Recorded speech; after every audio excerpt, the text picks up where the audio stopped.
segunda-feira boa, diferente, né? Uma folga no dia, Brasil ganhando. Eu já estava contente de vir aqui, eu estou mais ainda, né? Meu nome é Miriam, como a moça falou, é a segunda vez que eu estou aqui. Eu sou psicóloga e hoje o tema do nosso encontro é falar de morte é falar de vida. Eu já começo dizendo que não é para assustar ninguém. Falar de morte eu sei que ninguém gosta, né? Quem é que gosta de falar de morte? Mas não é para assustar, não é para causar medo, mas nós vamos falar sobre a nossa fiel companheira, é a nossa companheira de vida. Porque afinal de contas, desde que nós somos crianças, nós vamos ouvindo que todos morreremos um dia, né? E de criança a gente vai crescendo com essa certeza. E vai tendo contato com a morte através da morte de amigos distantes, perde um animalzinho de estimação, quando não chega um parente próximo da gente. E nós vamos ouvindo dos adultos que nós vamos para o inferno, para o purgatório, para o céu, para o paraíso. São palavras familiares ao longo da nossa vida, né? Mas afinal de contas, o que é a morte, né? É um fenômeno multifacetado. Por que multifacetado? Porque ele tem várias faces, várias visões sobre a morte. Esse é um fenômeno que nós estamos sujeitos. A morte é um fenômeno mais democrático que existe. Por quê? Ela não escolhe etnia, não escolhe classe social, muito menos idade, né? Então ela é realmente democrática, vai todo mundo. E para que nós saibamos mais o que é a morte, nós vamos ver algumas visões sobre ela. A ciência, por exemplo, do ponto de vista da biologia, vem nos dizer que a morte é o fim do corpo. Processo natural, inevitável da existência. Acabaram as funções cerebrais, o cérebro governa todos os órgãos, parou a função cerebral, aquele corpo perdeu as funções vitais, aquele corpo já faleceu, morreu. Ele envolve a falência dos órgãos cerebrais, dos órgãos vitais, né? A ciência, ela fala assim, ó, dos mecanismos somente do corpo. O corpo morreu, aquele corpo acabou. A gente ouve falar, às vezes na TV, teve morte cerebral. Então, morreu, mas não vai abordar essa questão se existe espírito, se existe vida após a morte. A ciência não se preocupa ainda com isso, totalmente. Aí nós temos a visão da filosofia. Filosofia tem várias formas de ver. Tem Sócrates e Platão, que vem dizer pra gente que a morte é a purificação da alma. É o encontro com os deuses. Sócrates e Platão não temiam a morte, de forma alguma. Teve até um filósofo que fez até uma brincadeirinha, né? Ele dizia assim, que nós não devemos temer a morte. Porque quando nós existimos, a morte não está presente. E quando a morte não está presente, nós é que não existimos mais, né? E aí tem uma visão cultural, por exemplo, nós temos países que têm outro tratamento da morte, né? O México, por exemplo, tem lá o Dia de los Muertos. É um dia onde eles comemoram com comida, com festa, porque para eles, o ente querido que foi, continua vivendo dentro do coração, dentro da memória. Tem até um desenho que fala sobre isso, né? A vida é uma festa, acho que é isso. Que quando o parente que está aqui na Terra esquece o parente que morreu, não é assim que o desenho faz? Então, aqui no Brasil nós temos o Dia de Finados, que é a lembrança de quem já foi, mas que com mais tristeza, mais saudade, né? A gente vai no cemitério, leva a flor, mas é uma maneira particular do nosso país homenagear os seus mortos. Temos a visão da psicologia. A psicologia, ela vai abordar a morte? Vai. mas vai lançar o olhar sobre o processo de luto. O que é o processo de luto? É uma reação natural de todos os seres viventes, humanos, inclusive os animais, podem desencadear um processo de luto diante de uma perda significativa. O que é uma perda significativa? É eu perder algo ou perder alguém que é importante para mim. Então, a psicologia vai olhar para como nós fazemos o processamento emocional dessa perda. Como que as famílias lidam com a finitude. Finitude com o fim da vida, né? Ela vai abordar o medo da morte, vai ver a morte como um evento que gera sofrimento, mas que pode ser amenizado, né? Muitas vezes as pessoas têm um receio de procurar o psicólogo, por exemplo, quando está no processo de luto, porque eu já ouvi a pessoa falar que acha que a gente, enquanto profissional, vai fazer com que aquela pessoa esqueça o parente que morreu. E não é nada disso. Nós vamos elaborar, ajudar o paciente a elaborar essa perda, falando sobre a perda, né? Por quê? Porque o processo de luto vem trazer para o indivíduo sintomas muito parecidos com os sintomas da depressão. Constantemente nós ouvimos as pessoas dizendo, olha, o fulano desenvolveu uma depressão porque a partir do momento que perdeu o parente. E, no entanto, se aquela pessoa não tem histórico de depressão dela, não tem um histórico de depressão familiar, e foi a partir daquele evento que ela começou com esses sintomas, ela pode não estar num transtorno de depressão maior. Ela está no processo de luto, que traz sintomas como tristeza, choro constante, alterações de apetite, alterações do sono. Ou eu vou dormir nada, ou eu vou dormir muito, porque é a maneira que eu vou fugir daquela dor. Ou eu vou descontar na comida a minha dor, ou eu vou comer nada também, né? São alterações. Eu posso entrar num processo de isolamento. Não quero ver ninguém, não quero falar com ninguém, não tenho ânimo, não tenho coragem, não tenho alento, né, para continuar vivendo. E uma coisa muito comum é a irritabilidade, a raiva, culpa. Muitas vezes a gente tem raiva da gente, tem raiva até de quem morreu. Porque a gente fala assim, fulano, por que você foi fazer isso comigo? Como que eu vou viver agora? Então você tem raiva daquele que foi.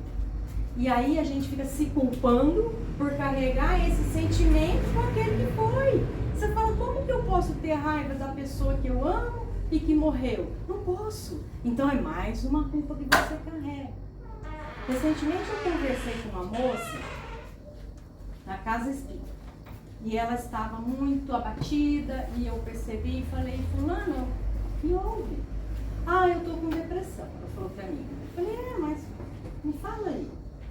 Ah, eu perdi fulano. Poxa vida, né? E aí nós fomos conversando e era exatamente isso. Ela não estava com depressão, ela estava no processo de luto.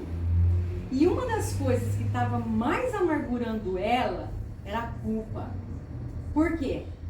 Espírita, ela estava se culpando por ser espírita e achar que ela não podia sofrer, entende? Então ela falava assim, mas Miriam, eu sou espírita, eu acredito na vida após a morte, eu não devia estar sofrendo, eu tenho que dar o testemunho da minha fé. E aí eu perguntei para ela, mas onde é que está escrito que espírita não é ser humano, né? Porque antes de sermos qualquer coisa, nós somos apenas humanos, né? Não importa a profissão, não importa nada, nós somos humanos. E todo ser humano é parecido quando sente dor, né? Porque a dor nos quebra, nos fragiliza, nos torna vulneráveis, não é? Então, falar sobre a perda é importantíssimo. Porque se a gente não fala sobre aquilo que está incomodando, vai continuar incomodando cada vez mais. Né? Aí na sequência, outra visão da religião. Nós temos inúmeras religiões, então nós vamos ter vários modos também de ver a morte. Por exemplo, cristianismo, islamismo e judaísmo vem dizer que a morte é aquela transição para a vida eterna.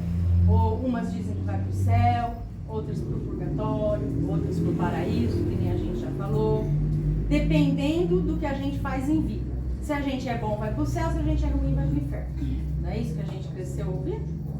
O hinduísmo e o budismo já têm uma visão de reencarnação. Já vem dizendo que a morte é aquele ciclo contínuo. Morre, nasce, morre, até atingir um estado de perfeição e não precisar mais renascer, né? Então, se até agora nós vimos tudo isso, tudo que a morte é, o Espiritismo faz o contrário. Ele vai nos dizer o que a morte não é. Porque a morte não é o fim. A morte não é uma porta para o nada. Morreu, acabou. Igual as pessoas têm o direito de pensar o que elas quiserem. Mas existem pessoas que pensam sobre, assim, morreu, acabou. Eu não vou aproveitar e viver aqui porque morreu, acabou mesmo. E o Espiritismo vem dizer pra gente que não é assim, né? Vem dizer que esse corpo físico que nós temos envolve o nosso espírito. E que a morte desse corpo é a libertação do espírito, né? Então, uma vez o corpo voltando ao pó, o espírito é livre. Então, ele retornaria para a verdadeira pátria, que é a pátria espiritual. O Divaldo Franco, ele até brincava, né? Falava assim que o espiritismo matou a morte. E é uma grande verdade. Então, não é o fim do amor, mas é a continuação do amor daquelas pessoas que nós amamos num outro plano. Nós não podemos ver, mas continuam vivos. Não é porque a gente não vê que eles não existem, não é? Então, os nossos entes queridos continuam vivos e eles sentem o nosso amor, sentem a nossa saudade, o nosso carinho, as nossas orações, mas sentem igualmente a nossa revolta, a nossa dor. Eles são atingidos. Por isso a necessidade da gente de manter sempre a lembrança naquele que foi boa, orando por eles, né? Para que eles captem de nós aqui também força e coragem para essa nova jornada do lado de lá, né? E nós, como espíritas, a gente sente a dor, como já dissemos, somos humanos, mas uma coisa que nós não fazemos enquanto espírita é nos revoltarmos, né? Porque nós, ao estudarmos a doutrina, sabemos que nenhuma folha cai da árvore sem que o Pai queira. Então, se houve desencarne, se houve o desenlace, que ocorreu de forma natural, logicamente, está ligado na vontade divina. Então, a nós, como espírita, cabe a aceitação desse processo, né? Mas aí eu pergunto, se é assim, se a gente continua vivendo, morreu, não acabou, por que nós temos medo da morte? Tem gente que fala, eu não tenho uma morte não. Será que é verdade? Eu não sei, eu tenho medo de morrer, não sei vocês, mas, né? Eu prefiro continuar vivendo aqui. Nós temos medo de deixar quem a gente ama. Quem tem filho tem medo de deixar o filho. As coisas que nós conquistamos, né? Poxa, vou morrer assim? Então, nós temos medo. E o Evangelho, a Gênese, que é o livro do Espiritismo, vem nos dizer que esse temor que o ser humano tem à morte, ele está dentro dos planos divinos. Ele está ligado a uma lei universal, que é a lei da conservação. O que é isso? Nós temos esse medo natural de morrer, por quê? Se não tivéssemos medo de morrer, não daríamos valor na nossa reencarnação. Ah, quer dizer então que eu vou ali, morro, eu não cuido da minha vida, eu morro, amanhã estou de volta encarnada? Nós levaríamos sem seriedade o nosso processo de evoluir aqui na Terra. Se é fácil assim, não dou bola, não dou valor. Então o Espiritismo vem dizer que se a gente não tivesse o medo de morrer, nós não cumpriríamos o nosso programa reencarnatório. E isso comprometeria o nosso processo evolutivo, que é a finalidade de estarmos reencarnados aqui. E diz também que o temor da morte vem do nosso desconhecimento da vida espiritual. Porque, afinal de contas, nós não sabemos certinho, tintim por tintim, onde é que nós vamos, não é? Porque, na verdade, quem sabe sobre a morte é quem morreu. Aí você pode falar, mas como assim? Eu já perdi meus familiares, eu sei o que é a morte. Você sabe o que é a perda. Você sabe o que é a dor da perda. Mas a morte em si, quem sabe é quem morreu. Esse sim que pode nos dizer o que ele sentiu, como foi, quem ele reencontrou lá, para onde que ele está, né? Como que é o lugar onde ele está. Então veja, nós não sabemos sobre a morte, nós sabemos sobre a perda, né? E também esse medo, como a gente já falou, de deixar as coisas, né? Todos nós temos esse medo. E aí tem até o Chico Xavier, grande médium, né? Espiritualizado, exemplo, dá nome a essa casa tão acolhedora. Ele narra uma historinha dele, que eu acho que vocês já conhecem, que ele estava dentro do avião em 1958, 59, estava indo de Uberaba para Belo Horizonte. E aí o avião começou a sacudir lá, numa turbulência danada, todo mundo começou a gritar, por quê? Por medo de morrer, por medo que o avião caísse. E o que ele fez? Começou a gritar junto. Nós vamos morrer, valei-me, minha Nossa Senhora, né? Quem assistiu o filme, é a parte engraçada isso aí. E aí aparece lá o Emmanuel. Ô Chico, né? Só faltou ele falar, pelo amor de Deus, Chico, dá o exemplo, né? Dá o testemunho da sua fé aí. E o Chico, mas você não tá vendo? Nós estamos em perigo de morte. Eu estou vendo. Calha a boca e morre com a educação. E o Chico brinca, né? Como é que a gente morre com educação? Veja, um Chico Xavier com medo de morrer. Imagina a gente. Imagina a gente. Não conforta o coração? Porque não é quando você está passando uma situação, você fala, ai, o fulano também está passando isso, não sou só eu, né? Dá um confortinho, você fala, ai, se eu precisar, vou lá conversar com ele, ver como é que ele está enfrentando isso. E o Chico, gente, com medo de morrer, aquece o coração da gente. Você falou, ele com a bagagem espiritual. Por que ele tinha medo da morte? Porque ele padecia da mesma condição que nós, ser humano. Ser humano. Então nós somos frágeis, gente. Vocês já imaginaram o tanto que nós somos frágeis? Que um mosquitinho deste tamanho mata a gente? Não é isso que faz o Aedes aegypti e tantos outros aí? Um vírus que a gente não enxerga mata a gente. A Covid. Eu mesmo quase morri com a Covid. E vê se eu vi o vírus. Eu não vi, não sei nem de onde que eu peguei, mas eu sei que eu quase morri. Então, olha como nós somos frágeis e vulneráveis. E nós temos que ter paciência com a gente. Porque essa é a nossa condição. É a nossa condição humana, né? Então, de tudo isso, gente, nós temos uma certeza. É que a morte dói. A morte dói porque a morte rouba da gente. O ser humano não gosta de perder. É da nossa natureza. Nós não gostamos de perder, não. Vê se a gente ia gostar hoje de perder com o Japão. Mesmo quem fala assim, eu não ligo pro futebol, não tô nem aí, quero que o Brasil não ganhe mesmo. A gente ouve gente falando isso. Mas no fundo, é gostoso que o Brasil ganhou, né? Então o ser humano não gosta de perder. E aí, quando a gente perde para a morte, é irremediável, né? aí a dor é profunda. É profunda. E aí o que acontece? A gente se fecha. Muitas famílias se fecham quando passam por esse processo da dor, da perda pela morte. Não se falam, né? Antigamente ainda eu acho até que era mais fechado, porque tem aquele histórico até de usar preto, né? Em sinônimo de luto.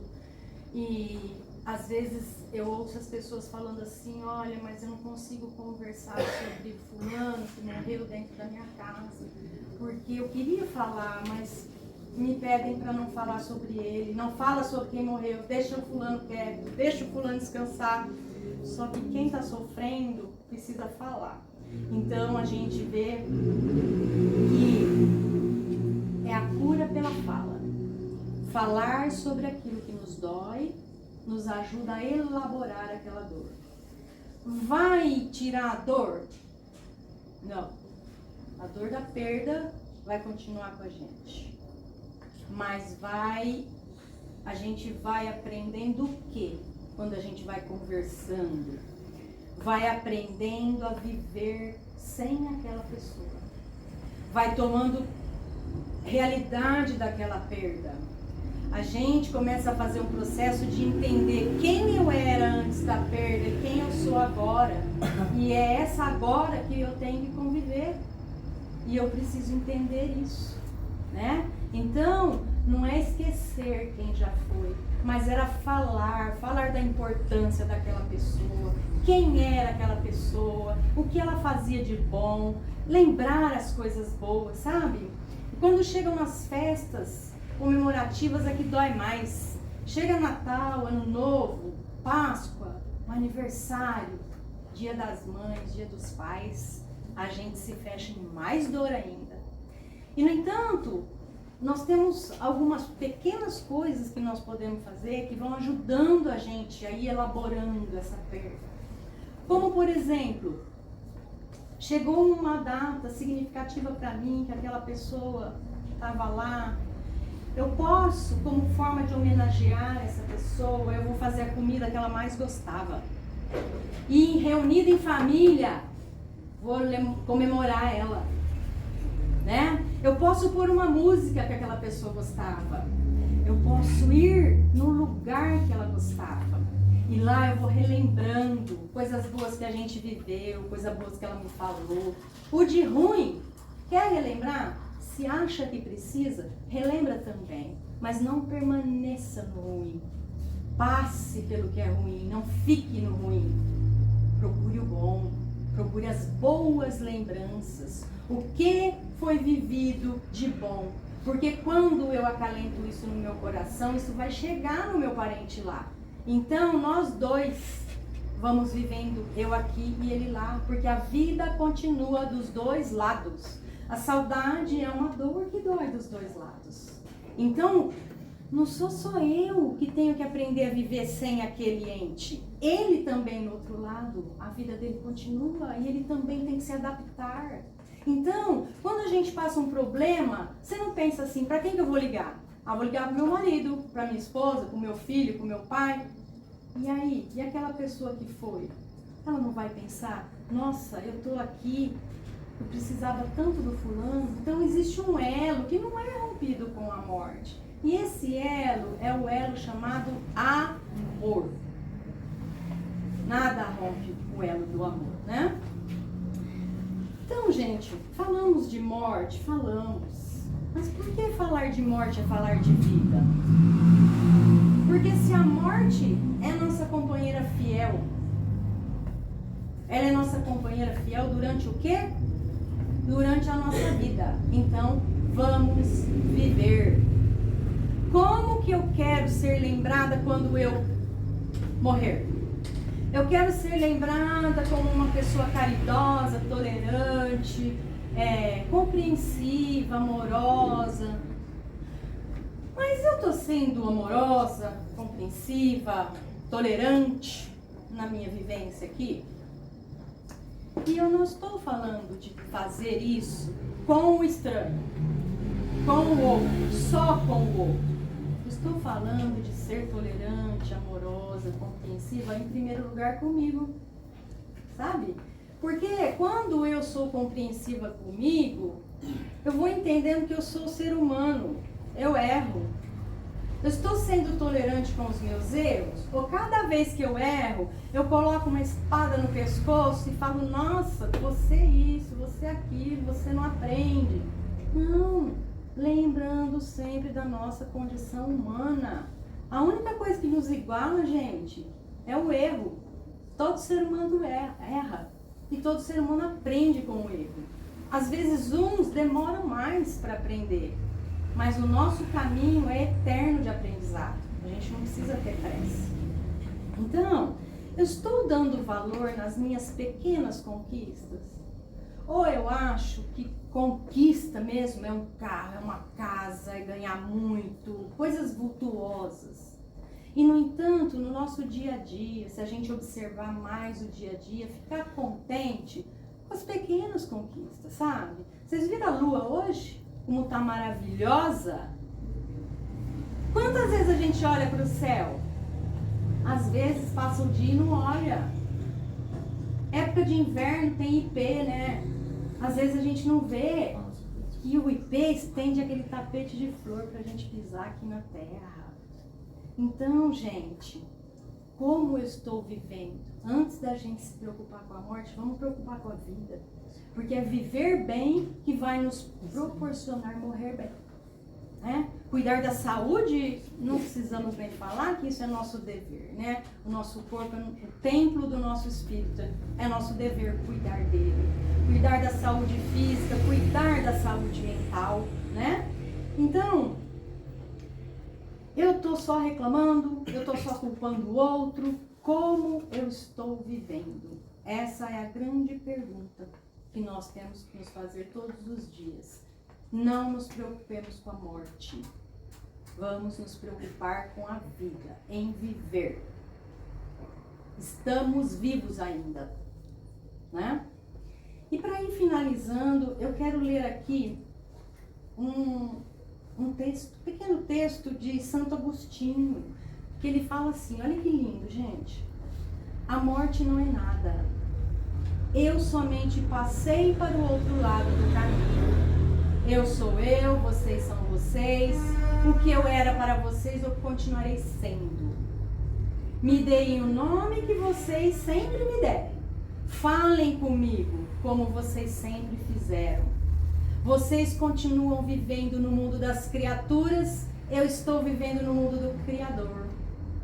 Não utilizem um tom solene ou triste. Continuem a rir daquilo que nos fazia rir juntos. Rezem por mim, pensem em mim, rezem por mim. Que meu nome seja pronunciado como sempre foi, sem ênfase de nenhum tipo, sem traço de sombra de tristeza. A vida significa tudo o que ela sempre significou. O fio não foi cortado. Por que eu estaria fora dos seus pensamentos se eu estou apenas fora das suas vistas? Eu não estou longe, estou apenas do outro lado do caminho. Ele termina dizendo, você aí que ficou, siga em frente.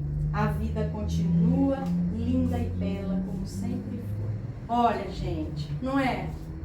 Então, meus irmãos, volto a dizer, muito satisfeita de estar aqui novamente. Eu gosto muito dessa casa, gosto mesmo. E eu encerro as minhas reflexões, agradeço a todos vocês a presença, que hoje a segunda-feira está ótima, na minha opinião. E até o tempo esquentou, né? Eu tô com calor já. E eu deixo um pedido a todos, para que nós todos, que temos os nossos amados que moram na pátria espiritual, a lembrança de que eles continuam vivos, né? E antes de pensar na morte, vamos pensar na vida. E que um dia nós vamos reencontrar esses entes queridos. E quando nós nos reencontrarmos com eles, nós vamos falar assim, fulano, foi difícil. Saudade era muita, mas eu vivi para honrar você. Né? Então, eu encerro aqui, E agradeço e deixo um abraço a todos. Uma boa noite. Muito obrigada. Boa noite.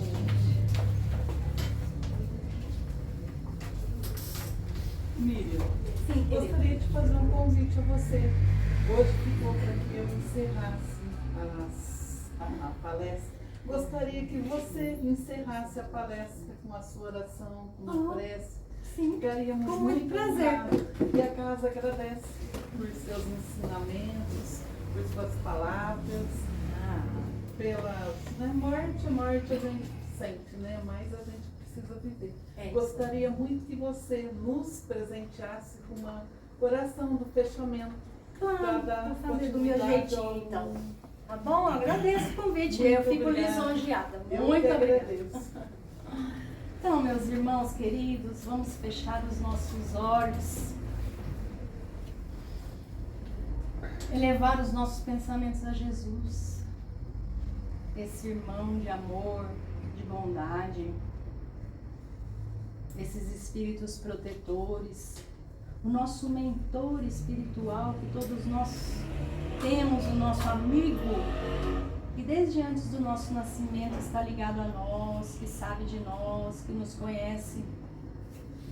Esse Jesus amoroso, que não exige nada de nós, porque Ele nos conhece. Ele sabe das nossas fraquezas, das nossas necessidades. Mas muito mais do que isso, Ele conhece as nossas potencialidades.